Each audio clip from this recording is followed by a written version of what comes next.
Hai pemirsa Hidup Sehat, tahu nggak bahwa kebersihan adalah sebagian dari gaya hidup sehat? Dan bukan cuma manusia yang perlu salon, hewan juga perlu salon. Dan ini kita ada di tempat salon untuk hewan peliharaan. Coba kita lihat nih, kucing ini sedang diapain sebenarnya? Halo Bu Frida, ini salah satu pengelola di tempat ini. Bu Frida, pemirsa Hidup Sehat tentu pengen tahu, buat apa sih ada hewan peliharaan dan khususnya kali ini kucing ini ya, ada di sini untuk disalonkan gitu ceritanya. Apa yang dilakukan di sini? Oke, kalau melihara hewan harus bener-bener dong, harus konsisten dan memang harus niat.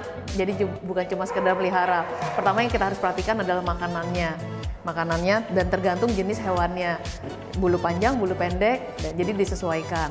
Habis itu vitaminnya, jadi dia juga ada vitaminnya. Kalau berbulu ini ada juga vitamin untuk bulunya. Oh, nah, gitu ya? Setelah itu baru dimandikan untuk jaga kebersihannya. Minimal seminggu sekali dimandikan. Tapi itu untuk kebersihan tadi ya, karena juga mungkin kebersihan ada hewan peliharaan juga itu menyangkut kebersihan di dalam rumah juga kan, dan kebersihan dari pemiliknya tentunya ya. Tadi mengenai makanan dan vitamin ya, untuk kucing ini apa aja yang diberikan? Kalau makanan kita ada dua, makanan wet sama sama dry.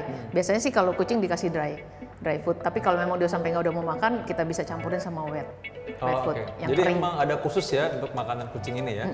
Dan memang kucing ini tadi katanya ada alergi juga. Iya, kalau kucing yang alergi ya kita sesuaikan dengan makanan ada yang khusus untuk alergi. Oh gitu ya, makanya perlu semuanya treatment khusus. Nah tadi kata Bu Frida bilang bahwa yang namanya kita memelihara hewan peliharaan bukan sekedar dipelihara tapi harus dirawat dengan benar. Betul. Nah bagi pecinta binatang tentu juga harus tahu bahwa bukan cuma hewan yang punya alergi tentunya. Ada juga orang-orang yang cinta akan binatang tapi ternyata punya alergi terhadap hewan peliharaan. Seperti kisah salah satu pemirsa Hidup Sehat berikut ini. Coba kita lihat kisahnya.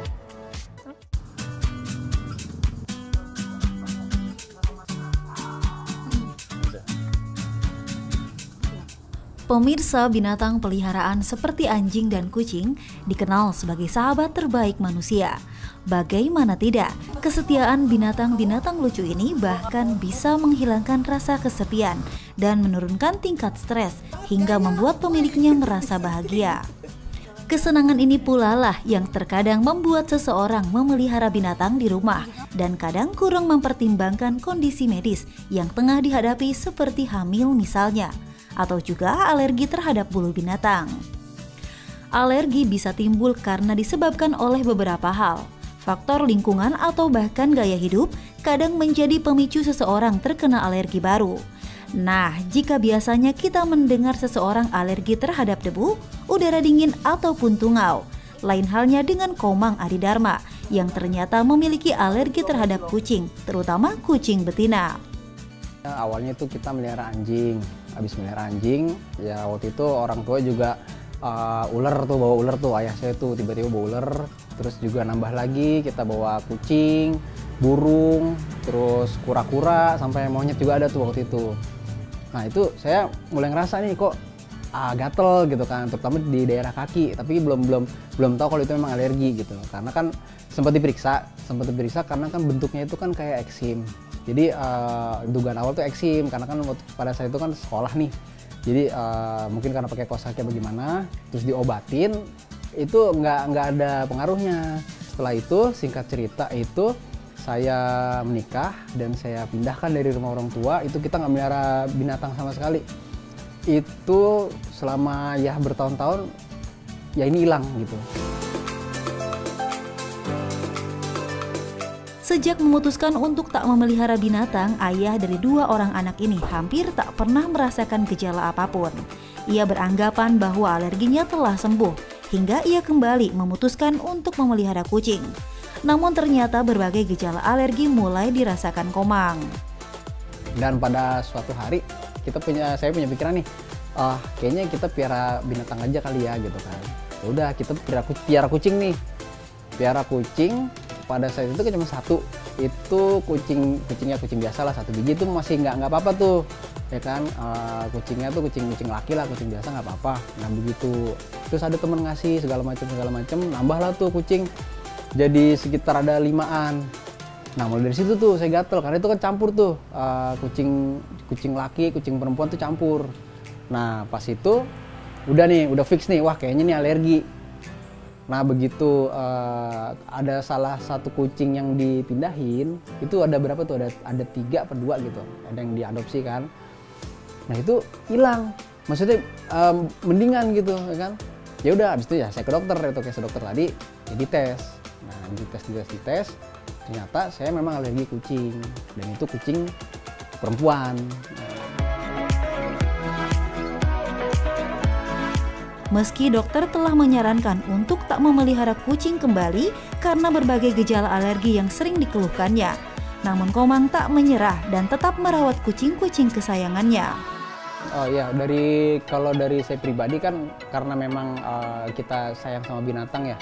Jadi menurut saya sih dari dokter pun dikasih obat, suplemen gitu kan. Untuk jaga kondisi saya juga kan, itu kan pengaruh juga sama kondisi badan. Misalkan saya lagi capek juga bisa keluar katanya. Nah, itu udah saya maintain sama suplemen, sama obat juga.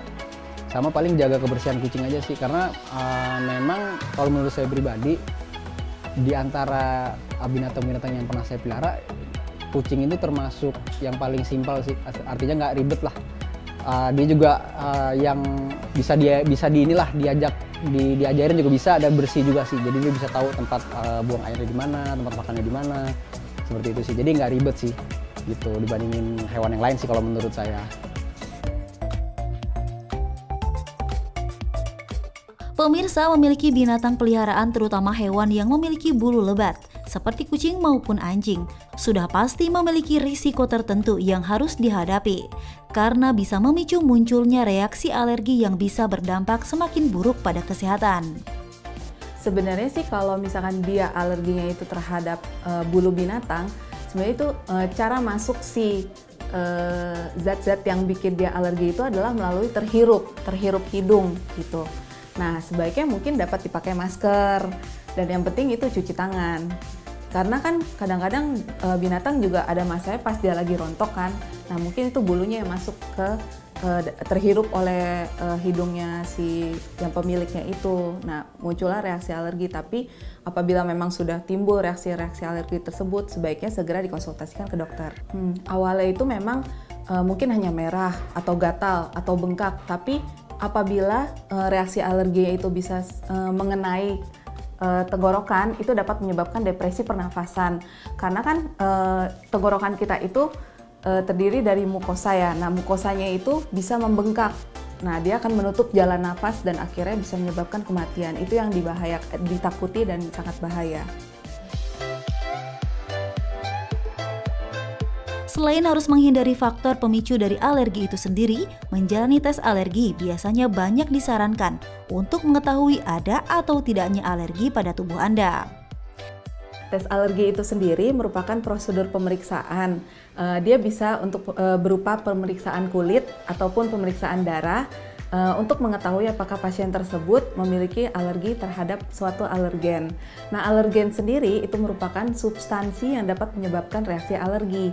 Nah, jadi nanti dari tes alergi itu sendiri bisa diketahui apakah dia alergi terhadap alergen tertentu. Pemirsa, kebersihan dan kesehatan Anda, juga hewan kesayangan menjadi hal pertama yang harus diperhatikan sebelum memutuskan memelihara binatang. Dan tak ada salahnya Anda mengkonsultasikan riwayat kesehatan diri Anda dan binatang kesayangan agar tetap sehat.